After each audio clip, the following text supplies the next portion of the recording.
update po tayo ngayon guys. Meron pong nag-chat sa atin, nakita na daw ang bangkay ni Joros, no? Hindi daw sa tubig kundi sa lupa. Inilibing daw.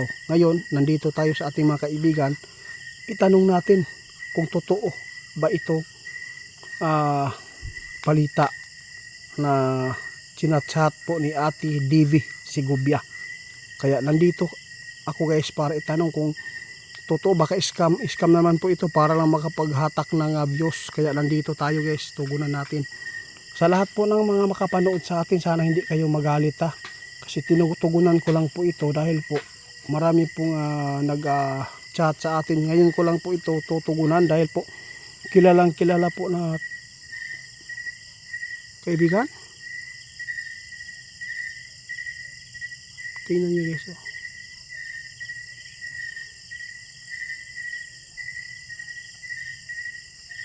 Walang sumagot. Kaibigan, magandang gabi po. Nandito po si Go Center 88 sa park niyo. Sana hindi po kayo na madidisturbo ni Go Center 88. Kaibigan, alam kong naalala po nyo kaibigan yung viral noon na si Joros. Meron pong nagpaabot sa atin, nakita na daw ang kanyang bangkay, no, inilibing. Maraming nagpaabot sa atin kasi totoo daw talaga ang sinasabi ng mga kaibigan natin na Duwende Silinyo na doon po makikita sa lupa. Kaibigan, walang nagsagot guys. Naparito tayo, no, kasi meron po nag-request sa atin, naghangyo ba na itanong daw sa ating kaibigan kung hindi po ba ito pic na nakita nila, na nakita na daw ang bangkay ni Joros, yung Joros ba na anod. Kaya nandito ako para itanong sa mga duwende. Wala may nagparamdam pero tingala ko kasi na ay nag-liyok dere. Wala mo so ay kamprag mo dai. Kala ko ano na. Kaibigan, nais ko pong itanong sa inyo kaibigan kung marinig mo man ako ngayon tungkol po ito sa kay Joros ba. Totoo ba po ba ito na nakita na kanyang bangkay?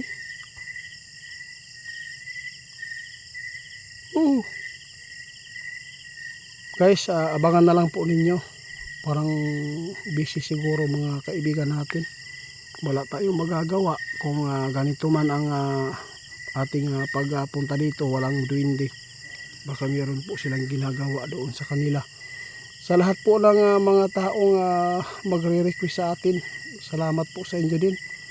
Kung hindi ko kayo matugunan, ibig sabihin yan hindi maganda ang topic na yan, at saka bawal po sa amin na ipalabas at ipaabot sa social media, no. Patawad po kung hindi ko man kayo natugunan kasi napakarami, no.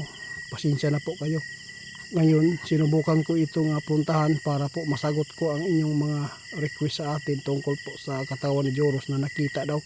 Sa lahat po na makapanood sa video ito, mag-comment po kayo kung totoo po ba ito lalo na sa area kung saan nalunod si Joros.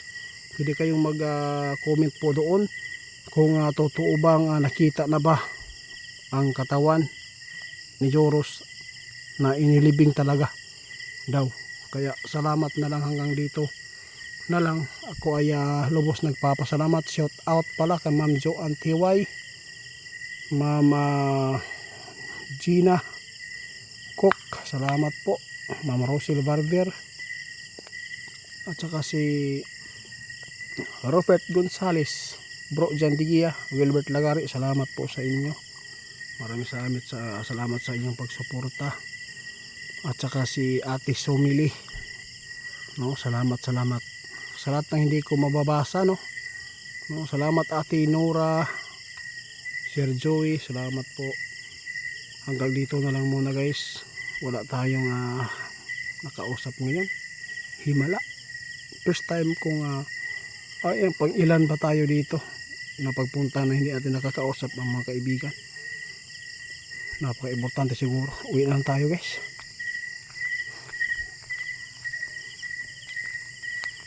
Wala talaga. Grabe yung durian natin guys. Oh. Sobrang kapal ng dahon. Kunti lang yung bunga. Oh, malaki ng bunga guys.